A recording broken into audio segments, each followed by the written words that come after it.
Thank you. And thank you all for coming. For those of you that are unfamiliar with me, I have an engineer. My name is David McKinley, and I have an engineering practice in Wheeling. My wife is with me. She's a critical care nurse at Ohio Valley Medical Center. There we go. For 39 years, I was a bedside nurse. We've had 4 children and 6 grandchildren. That's probably something that's very special to us as our children. And a frustrating part we have with it, unfortunately, is that 2 of our children have had to leave the area to find jobs. And I think that's probably emblematic of a lot of families across this valley. Your children would love to come home. Scott, I'm proud that you were able to bring one of your girls home. You know, that's got to be the best day of your life when you see them come home. They want it. My 2 sons have stayed here, and our daughters are on the West Coast, and that's the first thing they say all the time. They want to come back. They want to come back.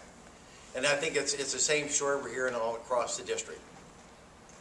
People are struggling right now with jobs, lack of jobs. They want to come back. They want to have something for their future, and they're just not seeing it. So I got out of politics 16 years ago. I thought, I believe in term limits. I'm not a career politician. I just think it's time to get away, let some other people come in.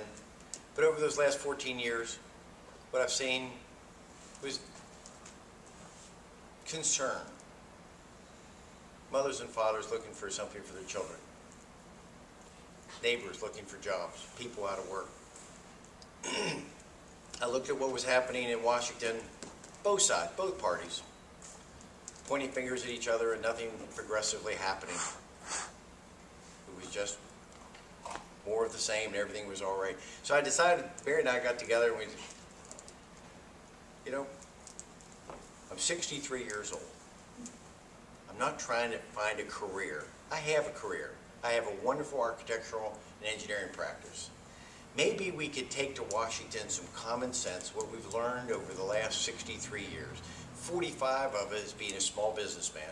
And maybe we could just reach 1 or 2 people and just gradually get a momentum that maybe it would sweep across Congress somehow to show that it doesn't have to be this way.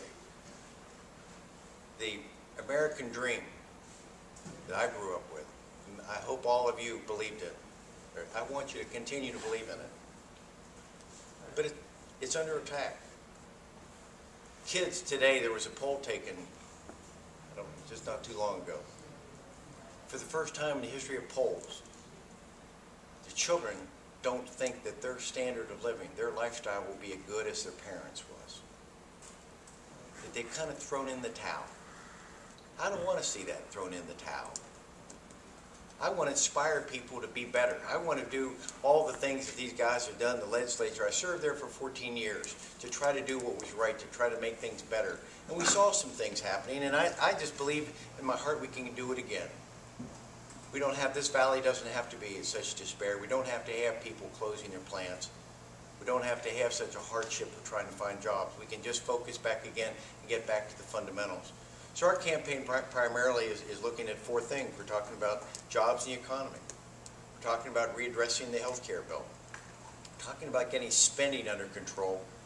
And then the last is stop this war on coal that's just decimating our valley. People can't predict what their future is going to be when there's a war on coal. It doesn't work. It's destroying our fabric, what we believe in. So those 4 things. But as we deal with one of them in the spending, if I could just for a minute, the thing on spending is getting our spending under control. When I was in the legislature, as you know, Mike, we had a balanced budget we had to do. And we balance our budget.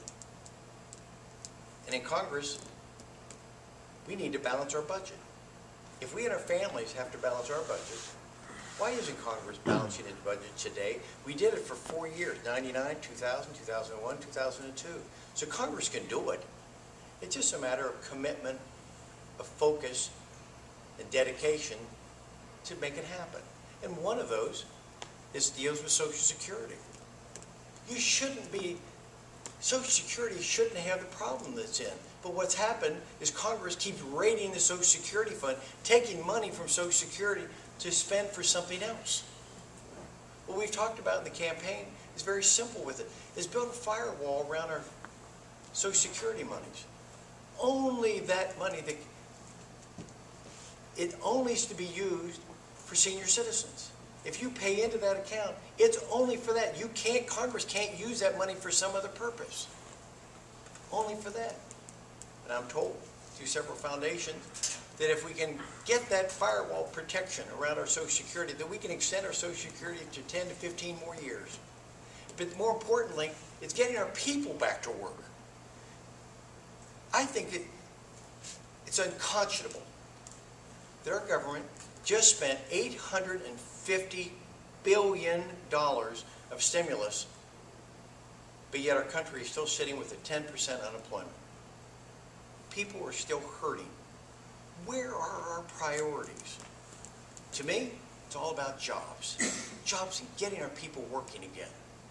So one of the things I've talked about was trying to use some of the experience I've learned over 45 years in the construction industry.